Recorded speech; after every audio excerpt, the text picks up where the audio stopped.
한민족을 사랑하는 크레이지 컨설턴트 서영진의 컨쇼 이야기를 시작하도록 하겠습니다. 안녕하세요. 컨쇼 대표 서영진입니다.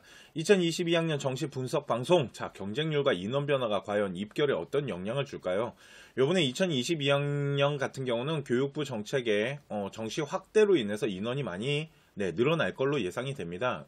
그렇기 때문에 그 인원이 늘어난 부분이 어떻게 입결에 영향을 줄지 그 부분에 대해서 한번 보도록 하겠습니다. 한번 볼까요? 고고! 자, 정시 변수값이라는 걸 분석하는데요. 이제 인원이 늘어난 데이터를 분석했을 때 어느 정도의 입결에 영향을 주고 그 부분에 대해서 이제 좀 보도록 할게요. 자, 동국대학교랑 광운대학교 성균관대학교인데요. 영어 영문과, 동국대학교 영어 영문과 같은 경우 작년 2020년에, 그러니까 재작년에는 30명의 인원을 뽑았었어요. 그리고 경쟁률은 3.81대1 정도가 됐었는데 입결이 100분위로 봤을 때 91.03 정도가 나왔습니다. 그런데 2021년 작년에 6명의 인원이 늘렸어요.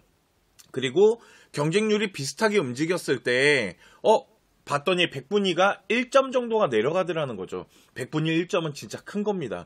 그러면 인원이 늘어나고 경쟁률의 변화가 크지 않다 보니까 입결이 어떻게 되더라는 거죠? 내려가더라는 거죠. 왜 그러냐면 인원을 늘리고 경쟁률이 비슷하다는 건 그만큼 6명을 더 뽑아야 되잖아요. 그러니까 당연히 입결이 내려가야 되는 부분이고, 광운대학교 같은 경우도 이제 전자공학과, 좀 인기 있는 전자공학과가 55명에서 62명, 무려 7명을 늘리고 경쟁률이 조금 내려갔어요. 그죠? 그러니까 당연히 하락세의 폭이 크더라는 거죠. 무려 5, 6점 정도, 한 6.5점 정도가 내려갔잖아요. 그죠? 그러다 보니까 결국은 인원을 늘리고 인원이 늘어났는데 경쟁률의 변화가 크지 않거나 아니면 경쟁률이 내려가는 경우는 하락세를 보여준다라는 거죠. 그런데 이번 시즌에 2022학년 같은 경우는 정시가 더 확대가 됐단 말이에요. 더 많은 인원을 뽑을 거기 때문에 이 하락세가 이런 형식으로 일어날 경우의 수가 있겠죠. 자, 성균관대 마지막으로 볼게요. 141명을 뽑았었는데 151명까지 늘려서 한 10명 정도를 늘렸어요. 작년에 사회과학 계열이. 그리고 경쟁률도 내려갔어요. 그랬더니 하락세가 크네요. 766.5. 그러니까 이거는 환산 점수예요. 성균관대학교 환산 점수인데 큰 폭으로 점수대가 내려가잖아요. 이것처럼 인원을 늘리고 경쟁률이 내려가면 하락하는데, 자, 자연계열을 좀 봐야 돼요. 자연계열이 뭐냐면 인원이 106명이었는데 113명, 7명을 늘렸거든요. 그런데 경쟁률이 높아졌어요. 이렇게 경쟁률이 높아지니까 인원을 늘렸지만 경쟁률이 높아지니까 합격률이 약간 상승하더라는 거죠. 이 얘기를 왜 드리는 거냐면 인원의 변화가 늘더라도 경쟁률이라는 부분들이 대학교에 미치는 영향이 있어요. 합격에.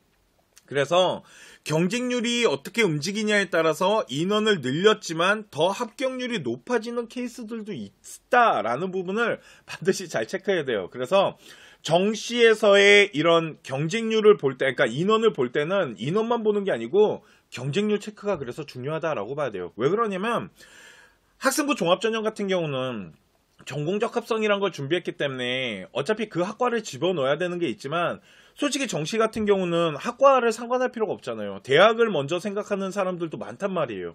그러니까 넌 대학이 중요해, 학과가 중요해 라고 물어봤을 때 저는 대학교가 더 중요합니다 라고 얘기하는 경우도 많아요. 정시 같은 경우는 대학의 레벨을 더 중요시하는 경우의 수들이 많다 보니까 학과에 대한 이런 경쟁률 부분들, 그래서 이걸 눈치 작전한다라 그래요. 자, 그러면 정시에도 변수값이라는 게 있어요. 변수가 발생한다라는 거죠. 어떤 식이냐면 그러면 인원이 늘면 무조건 입결은 내려갈까요? 자, 한양대학교인데요. 한양대학교 2020년에 에너지공학과가 18명을 뽑았었는데 2021년에 여기는 인원을 줄였어요. 7명을. 자, 인원이 줄어들었으면 어떻게 돼야 되죠? 점수 합격 입결이 높아져야 되는 거예요. 그죠?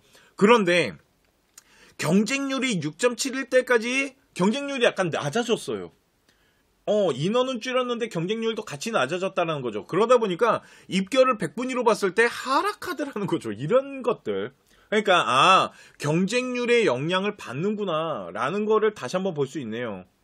또 하나는 경희대학교 같은 경우 기계공학과나 경제학과 같은 경우 인원을 6명에서 7명까지 늘렸고 경쟁률의 차이가 별로 없어요. 2022년에서 2021년 봤을 때 경쟁률의 차이가 거의 없고 인원은 늘어났어요. 그러면 어떻게 돼야 되죠? 내려가야 돼요. 그런데 점수 차이가 거의 없어요. 거의 유지라고 봐야죠. 여기는 유지 하락이고 여기는 유지 상승인데 거의 뭐 소수점 차이로 움직이잖아요. 그죠? 그러니까 이런 건 솔직히 내려갔다라고 보기 어려워요. 유지됐다라고 봐야죠. 그런데 인원을 늘리고 경쟁률에 별 차이가 없으면 약간 내려가야 되는데 안 내려가고 유지되는 요런 변수도 발생할 수 있다는 거죠. 왜 그러냐면 요런 것들이 이제 눈치 작전을 하면서 경쟁률이 어떻게 움직이는 거에 대한 추이라는 게 또 있어요. 그러니까 요런 부분들이 있다 보니까 요런 변수들, 그러니까 무조건 인원이 늘어난다라고 점수대가 무조건 내려간다라고 볼 수는 없다라는 거죠. 또 회계세무인데요. 이 회계세무가 정말 제가 작년에 벼락 맞은 학과라 그러는데 정말 이거는 예측하기가 정말 힘든 어떤 거냐면 인원을 3명을 늘렸어요. 인원을 3명을 늘렸는데 경쟁률도 거의 약간 경쟁률이 조금 더 셌어요. 그런데 합격률이 올라갔다라는 거죠. 인원을 3명을 늘려주고 경쟁률도 그렇게 큰 차이가 없이 움직였는데 약간 경쟁률이 높아졌지만 그런데 아이들의 합격에 대한 입결이 생각보다 많이 올라갔거든요. 그러니까 요런 거는요. 그냥 하나 말해드리면 예상, 일명 예측이 불가능해요. 이런 건 찾아낼 수 없어요. 이런 변수가 있다라는 거죠. 또 있어요. 동국대학교 작년 컴퓨터공학과. 작년에 컴퓨터공학과 같은 경우는 보세요. 인원을 6명이나 줄였어요. 인원을 대폭 줄여줬단 말이에요. 그러다 보니까 입결이 작년에 비해서 올라가겠구나. 그런데 경쟁률마저도 올라갔단 말이에요. 그러니까 입결도 올라갈 거라고 예상하고 있었는데 경쟁률마저 올라가니까 작년 89.63인데 이거 잘하면 90점대 초반까지 평균점도 만들 수 있겠다라고 예상을 했지만 웬걸? 88.93 완전히 하락했단 말이에요. 그러니까 요런 거는 뭐라고요? 예상할 수 없는 거. 이런 거 찾아낼 수 없어요. 솔직히. 이런 거 찾아낸다라는 게 생각보다 쉽지 않거든요. 그런데 경쟁률 추이 같은 것들이 약간의 어떠한 이런 하락할 수도 있겠구나라는 어떤 경쟁률 추이를 보여줬지만 하여간 이런 것들을 예측해낸다는 건 생각보다 쉽지 않다라는 거죠. 그러니까 아까 말씀드렸지만 인원이 많아지면 입결은 내려가야지 정상이에요. 그런데 보통 10개 정도의 학과가 있으면 요런 변수가 나타나는 게 한 3개 정도, 4개 정도 이렇게 나타나요. 2개에서 4개 그 사이로 나타나거든요. 좀 커다란 수로 봤을 때는 대체적으로 좀 내려가게끔 나와요. 그런데 요런 변수들이 나타나는 게 정시에서 가장 어려운 거죠. 이런 거 내가 벼락 맞았다고 하는데 그러면 에너지공학과 눈 아이들이나 컴퓨터공학과 눈 아이들은 작년 입결이 요 88.93이 평균점이기 때문에 요거보다 더 낮은 아이들 87점대 아이들도 합격할 수도 있었을 거라고요. 그런데 87점 100분이 87점이 컴퓨터공학과를 동국대학교에 들어가면 잘 간 거잖아요. 이런 거를 찾아낸다는 건 솔직히 힘들고 대신 이제 전반적인 부분들에 대해서 분석을 하는데 무조건 인원이 늘어나니까 입결이 내려갈 거야 라고 생각하지 말라고 말씀드리고 싶은 거예요. 이런 변수들도 발생될 수 있다는 거죠. 그래서 대학 레벨을 짤 때는 상중하 라인을 짜세요 라고 제가 그렇게 강요를 하는 거예요. 이런 변수들이 나타나기 때문에. 자, 그러면 이번 시즌을 좀 볼게요.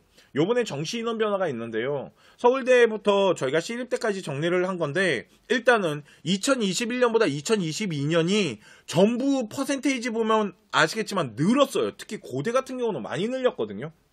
그러면 자, 인원이 늘어난다라는 거는 입결이 어떻게 된다고요? 입결은 내려가야지 정상인 거예요. 그죠?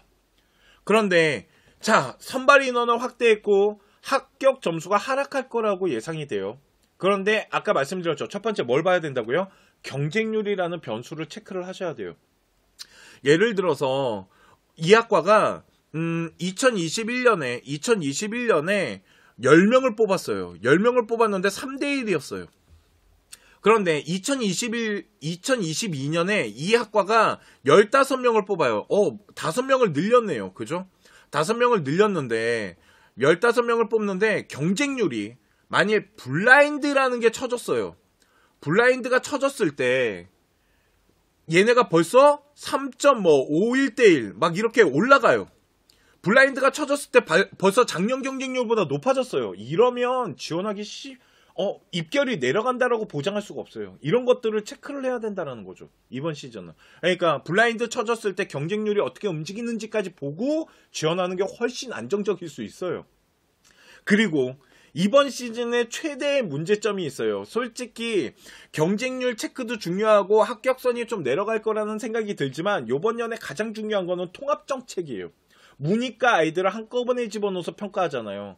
그러다 보니까 문과 아이들은 점수대가 좀 내려갈 거라고 예상이 되고 이과 아이들은 점수대가 높아질 건데 문과 아이들은 생각보다 입결에 대한 부분의 인원에 대한 영향을 받아서 조금 내려가는 영향을 받을 것 같아요. 그러니까 문과 아이들은 생각보다 그렇게 큰 문제가 되진 않아요. 이과 아이들이 교차 지원하는 것도 문제긴 한데 그거를 일단 그런데 전체적으로 봤을 때 문과 아이들은 인원이 확대되면서 약간 입결에 대한 부분이 내려갈 거라는 거는 네 그럴 것 같아요. 그런데 문제는 누구냐면 이과 아이들이에요. 이과 아이들 자연계 같은 경우는 인원을 늘려놨기 때문에 입결에 대한 부분이 조정이 될 텐데 이게 이과 아이들이 문과 아이들보다 성적대가 높게 형성이 되거든요. 이번 시즌. 그러면 입결이 끌어당겨줄 거라는 거죠. 그러면 아무리 인원이 늘려서 합격 점수대가 움직이더라도 그 움직이는 게 생각보다 그렇게 큰 폭으로 무너지진 못할 거라는 거죠. 심지어는 더 높아질 거라는 거예요. 그러니까 요런 통합정책에 대한 변수가 있는데 요 통합정책의 변수가 인원에 대한 확대보다 더 큰 영향을 주는 아이들이 누구냐면 바로 자연계 학생들이에요. 그래서 요번에 자연계 학생들은 인원 확대가 점수를 내릴 거다라고 확정 짓기가 생각보다 쉽지 않아요. 저는 올라갈 거라고 생각하거든요. 그러니까 이런 부분들에 대한 변수도 있다라고 보시면 될 것 같아요. 그러니까 이런 것들을 다 생각해서 정시를 지원해야 되고 일단 경쟁률은 네, 잘 체크하시는 게 네, 기본이다라고 보시면 될 것 같아요. 자, 오늘 제가 준비한 방송은 여기까지이고요. 네, 다음 시간에 더 좋은 방송으로 또 찾아뵙도록 하겠습니다. 감사합니다.